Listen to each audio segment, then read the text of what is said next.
Agak Sugas Dian Kesupri, terima kasih. Assalamualaikum dan salam keluarga Malaysia. Cerita pagi langsung dari Terengganu hari ini.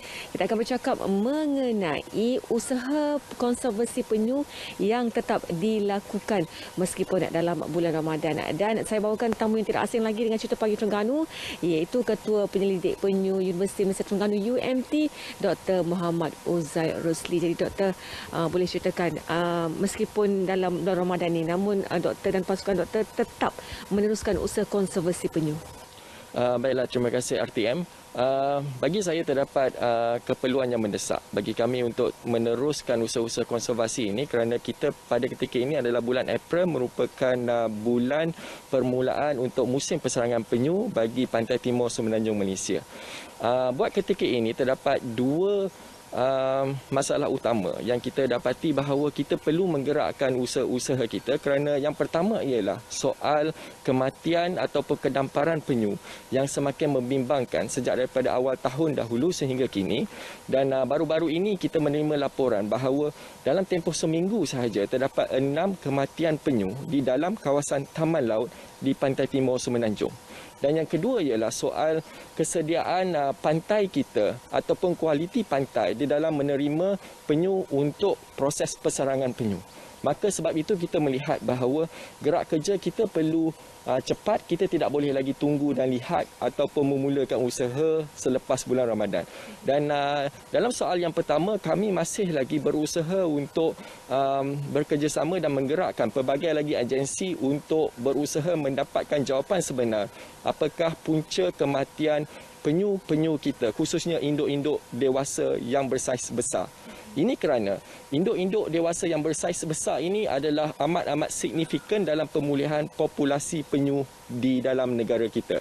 Dan yang keduanya, kita melihat bahawa induk dewasa ini sebenarnya mempunyai kapasiti ataupun potensi yang besar dalam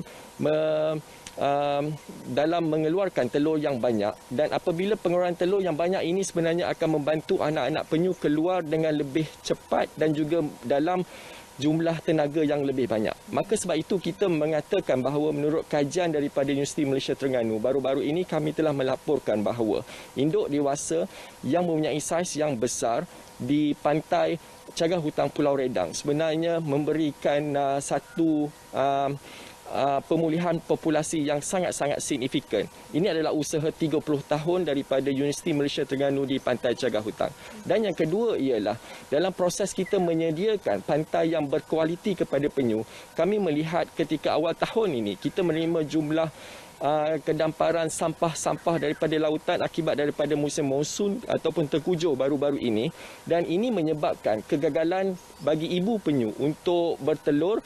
Dan saya mengambil contoh, terdapat satu malam di mana kita menerima 36 pendaratan penyu untuk bertelur, namun hanya sekitar 6 sahaja yang mampu untuk bertelur dengan jayanya.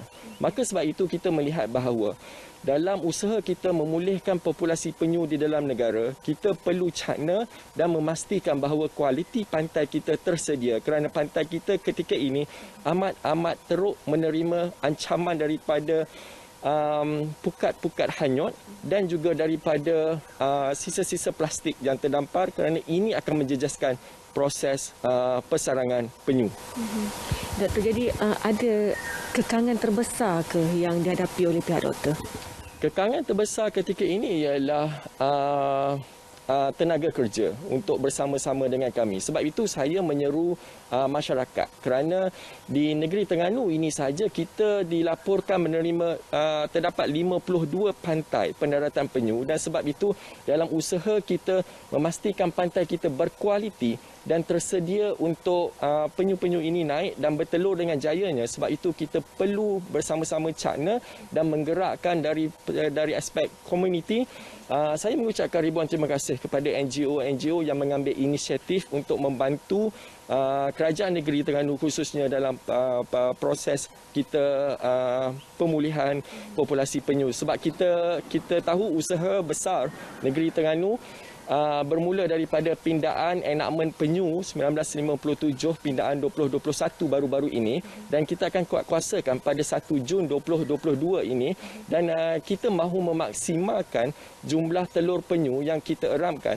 Maka sebab itu saya melihat dengan dua isu utama ini. Yang pertama adalah soal kedamparan ataupun kematian penyu, dan yang kedua adalah soal kualiti pantai kita yang cukup tercemar. Maka dua perkara ini adalah satu bentuk ketirisan di dalam proses pemulihan populasi penyu di dalam negara kita. Terakhir mungkin ada harapan doktor sebagai Ketua Penyidik Penyu UMT. Harapan saya amat-amat mengharapkan sokongan daripada pelbagai agensi, khususnya kami di Universiti Malaysia Terengganu ketika ini menggerakkan usaha-usaha pendidikan, dan juga dalam masa yang sama kita perlu menggerakkan juga usaha pemahaman saintifik kita. Kita kena memastikan bahawa setiap usaha yang kita ambil ini akan mendapatkan jawapan ataupun keputusan yang terbaik, dan sebab itulah kita perlu menggerakkan usaha-usaha daripada pelbagai peringkat, dan khususnya kepada segenap lapisan masyarakat untuk terus memberikan sokongan kepada usaha-usaha pemulihan populasi penyu di dalam negara, khususnya bagi negeri Terengganu ini. Okey, terima kasih Doktor. Itulah tadi antara perincian yang dikongsikan oleh Dr. Muhammad Uzair Rosli mengenai konservasi penyu dan pemeliharaan penyu itu sendiri, dan semoga usaha ini akan berterusan dan akan berakhir dengan jayanya. Jadi rakan tugas di Angkasa Puteri kembali pada anda, silakan.